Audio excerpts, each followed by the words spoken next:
aí, seus lindos, tudo bem? Professor Douglas aqui, professor de Física, e sejam bem-vindos a mais uma aula do Pré-ENEM Legal.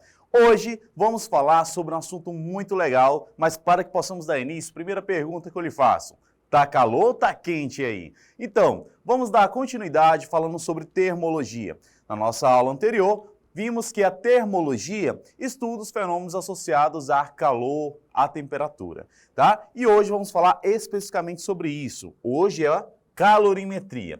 Primeiro, quando a gente fala sobre termologia, já vimos que isso são os fenômenos que estudam o calor. Mas o que é o calor? O calor, na última aula, vimos que o calor é a transferência de energia térmica. De onde para onde? Do quente para o frio. Então, por exemplo, se você está na sala de aula nesse momento, com aquele ar-condicionado, climatizado, clima gostosinho, o que acontece?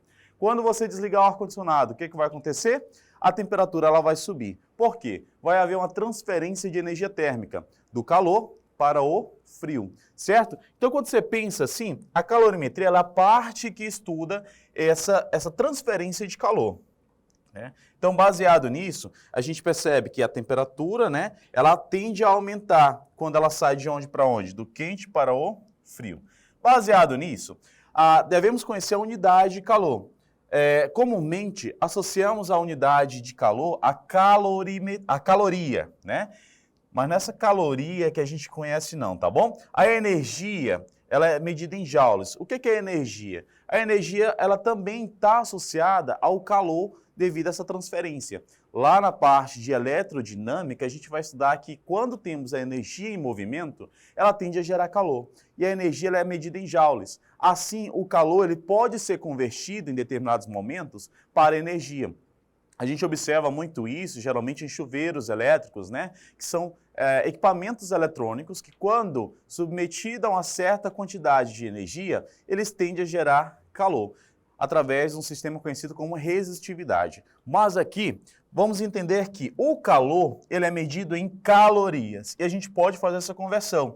Uma caloria equivale a 4,18 joules. Meu Deus, professor, então quer dizer que eu tenho que gastar energia para poder perder calorias? Sim, quanto mais você gasta energia, mais calorias você perde. Porém, essa caloria que a gente geralmente associa, né, caloria de alimentos e tudo mais, a gente observa que não é só apenas a caloria, é a quilocaloria, ou seja, é a caloria multiplicada por 1000. E é isso, tá? Por exemplo, alguém já comeu dessas batatinhas aqui? O que acontece nessas batatinhas? A caloria que os médicos e nutricionistas, né, e o povo da academia sempre fala, é associada ao que a gente conhece como quilocaloria, que equivale a 1000 calorias. A gente chama isso na física de grande caloria. E essa grande caloria, por exemplo, se você pega uma batatinha dessa, ela é equivalente aproximadamente a 1 quilocaloria. Ou seja, apenas uma batata equivale a 1000 calorias. Então, assim, cuidado com a quantidade de calorias que você come, né? Às vezes você está falando, professor, eu estou perdendo tantas calorias. Mas isso, em relação ao alimento, quanto que você ingeriu de quilocaloria, né? Então, uma coisa que é necessário, nem sempre, quando você está perdendo calorias, vai ser benéfico. Por quê? Você precisa ingerir alimentos, você precisa dessa quilocaloria para que você tenha energia, tá? Então, a energia, ela é associada a essa questão do calor. Porém, a energia, quando transformada em calor, ela vai se propagar de algumas formas. Existem 3 formas de propagação de calor. São elas: convecção, condução e radiação.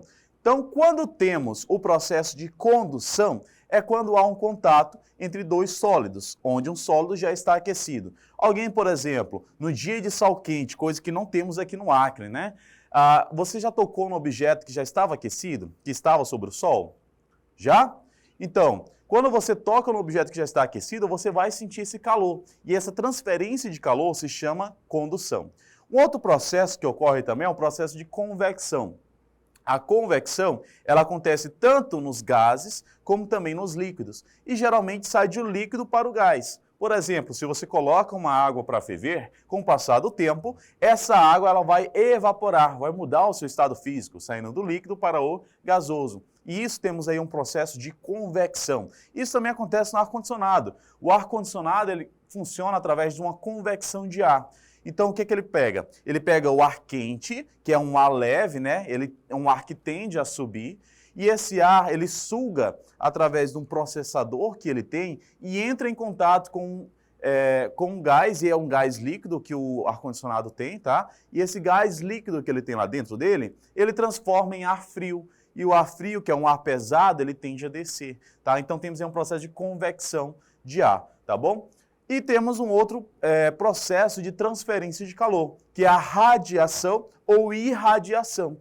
A radiação é emitida através de, por exemplo, de raios solares. O Sol ele emite irradiação solar, né? O próprio micro-ondas. O micro-ondas, quando você coloca uma comida lá dentro para aquecer, ele vai ser aquecido através de radiação de micro-ondas, tá? Micro-ondas que vai fazer ali com que aquele alimento ele seja aquecido, tá certo? Então temos aí os três processos. Aqui, se a gente parar para observar nessa imagem, né, temos aqui uma chama, e essa chama está aquecendo aqui essa sustentação que está dando aqui para esse beck, né? Esse beck que temos aqui água. Quando ele está aquecendo esse objeto metálico, temos aqui um processo de condução. O objeto metálico ele vai ficar cada vez mais quente, porque ele está recebendo calor através da condução. O fogo em si, ele está emitindo aqui a radiação. E a convecção acontece onde? Acontece dentro da água, né? A água ela vai começar a gerar aqui uma convecção, né? Aqui observa na imagem um processo de como que essa água ela vai sendo evaporada até o momento que ela vai mudar o seu estado físico, trabalhando aí a nossa convecção, tá certo? Mas como que o Enem cobra isso? Vamos ver aqui uma questão do Enem. Temos aqui uma questão que tem no seu livro do Resolva Enem 1, aquele livro verdinho, tá? Na página 57, questão 25 de Ciências da Natureza. Vem comigo, temos aqui. Mesmo em manhãs bem quentes, é comum ver um cão tomando sol. O pelo do animal esquenta e sua língua do lado de fora sugere que ele está cansado. O pelo do animal está muito quente, mas mesmo assim o cão permanece ao sol, garantindo a produção de vitamina D3. Durante essa exposição ao sol, ocorrem transferências de energia entre o cão e o ambiente, por processos indicados por números na figura abaixo. Em ordem crescente, os números correspondentes, respectivamente, ao processo de... Aí temos aqui as alternativas, letra A, B, C e D. Aqui a gente precisa identificar, primeiramente, que temos as numerações na imagem, que é o nosso cachorrinho, né? Então, se você parar para observar aqui, aumentar aqui para a gente ter uma noção, na nossa imagem, temos aqui um processo, né? Que há uma transferência de calor e temos que identificar quais transferências estão acontecendo aqui, tanto entre o cachorro e o chão, entre o cachorro e o ar e entre o cachorro e o sol. Nesse momento, a gente vai observar que, vem comigo, o cachorro ele está sentado ao chão. Vamos começar pelo número 1. O cachorro está em contato com o chão. O chão ele já recebeu calor, e esse calor que o chão já recebeu é um calor que veio aí do sol, né, que foi aquecido.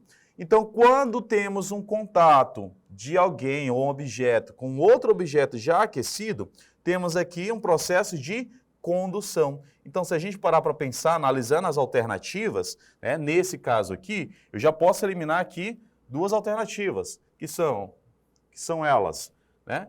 Posso eliminar aqui a alternativa letra A e a alternativa letra B. Então, fazendo aqui o nosso risco, né? Elimina a letra A, porque não temos convecção, e nem letra B. No primeiro momento, temos aqui um processo de condução, certo? Então, o 1, ok. Temos aqui a condução. O 2, temos aqui apontando para a língua do cachorro e para o ar. O que é que vai acontecer aqui dessa língua do cachorro para o ar, né? Temos aqui um outro processo. Observe que a língua do cachorro, aumentando a nossa imagem, né? Temos aqui um processo que a língua do cachorro, ela vai estar sendo indicada aqui através de gotículas de água, né? A saliva. A saliva, quando em contato com um ambiente já aquecido, o que é que acontece? Esse líquido da saliva, ele tende a evaporar, não é? E nesse processo de evaporação, temos aqui o que acontece no nosso item 2. Temos aqui, o item 2, um processo de evaporação, tá? Primeiro processo foi condução, e aqui temos a evaporação. Analisando as alternativas agora, o nosso processo só pode ser o quê? Gabarito quem? Letra C, condução e evaporação. Ou seja, bastou saber os dois primeiros, precisou nem calcular o restante, né? Observe que algumas questões do Enem, se pode matar elas, eliminá-las, né? Trabalhando com o processo de eliminação de alternativas. Ah, essa daqui ela não condiz com o que traz na resposta. Uma coisa que o Enem sempre vai trazer, ele vai trazer sempre um distrator, que são as alternativas erradas, muito absurdo, e às vezes alguns distratores que fogem um pouco da realidade, sempre um muito próximo do gabarito, que é o caso aqui da letra C e da letra D. Essa daqui é uma questão do nosso material do Resolve Enem, aí do sistema Farias Brito, né? Se você parar para pensar, trazendo aqui para a questão, temos aqui, ó, condução e evaporação apenas no item 1 e 2. Precisava saber o resto? Não. E no Enem, o tempo ele é muito precioso, então você precisa estabelecer esse tempo com muito cuidado, tá? Se eu fosse analisar o restante, ó, percebe que aqui o 3, ele está sendo direcionado aqui ao ar, né? No próprio ar. Então, quando temos esse 3, temos aqui um processo aqui de convecção. É a convecção de ar que está acontecendo aqui nesse aquecimento do item 3, tá certo? O item 4, o que é que temos no item 4? Temos a radiação, que está vindo do sol para o cachorro, tá? E por último, temos o outro processo também, que é a própria radiação, né? O pelo do cachorro já aquecido, falou aqui, o pelo do animal está muito quente, né? Se o pelo do animal está muito quente, ele também vai emitir um processo também de radiação, que é o retorno ao que ele recebe do sol, tá certo? Então aqui, gabarito letra C, né? Não poderia ser letra D, porque o item 2 não é radiação, não vai ser radiação da língua do cachorro, já pensou? Esse é o quê? O cachorro do Superman? Não, né? Então bora lá. Próxima questão agora, para a gente brincar. Temos aqui uma questão que caiu no Enem 2022, que é uma questão 106. Temos aqui o seguinte: na cidade de São Paulo, as ilhas de calor são responsáveis pela alteração da direção do fluxo da brisa marítima, que deveria atingir a região de mananciais. Importante, algumas questões do Enem, você consegue ganhar tempo nelas apenas indo para o comando da questão. Então, bora para o comando dessa questão aqui? Vem comigo. Qual que é o comando? É a parte central que queremos aqui. Essa parte aqui, né? Então, temos aqui, no processo de fortes chuvas no centro da cidade de São Paulo, há dois mecanismos dominantes na transferência de calor, entre o Sol e a ilha de calor, e entre a ilha de calor e a brisa marítima. Esses mecanismos são, respectivamente, ou seja, queremos aqui as informações principais, né? Há duas transferências de calor acontecendo. Primeiramente, ele fala entre o Sol e a ilha de calor. Entre o Sol e a cidade, né? Por que é chamado ilha de calor? Ilha de calor é todo local que emite determinados graus de irradiação, devido ao seu recebimento da irradiação. Já falei que o Sol ele emite irradiação solar, né? Na sua escola, ela é formada de quê? De concreto, é formada de alumínio, e tudo isso são bons condutores de calor. Quando eles recebem esse calor, parte desse calor fica absorvido ali. Então, o concreto, por exemplo, ele absorve calor, transformando aquele ambiente numa ilha de calor, tá? Então, entre o Sol e a ilha de calor, qual o mecanismo de transferência que temos aqui? É a condução? É a convecção?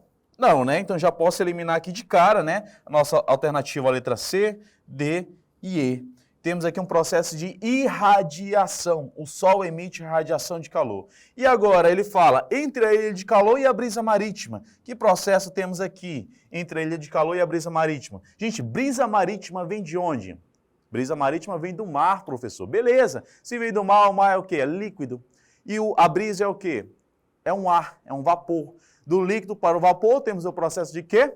De convecção. Então, temos aqui, gabarito, nossa alternativa, letra A. Questãozinha tranquila, né? Caiu no Enem aí. Lembrando que essa questão sempre envolve ou nível fácil ou nível médio, e você tem que ter muito cuidado na resolução dessas questões, tá certo?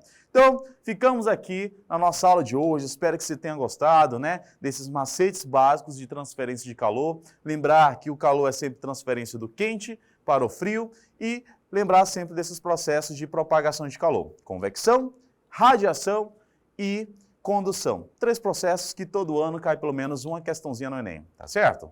Até mais, ficamos por aqui, até a nossa próxima aula.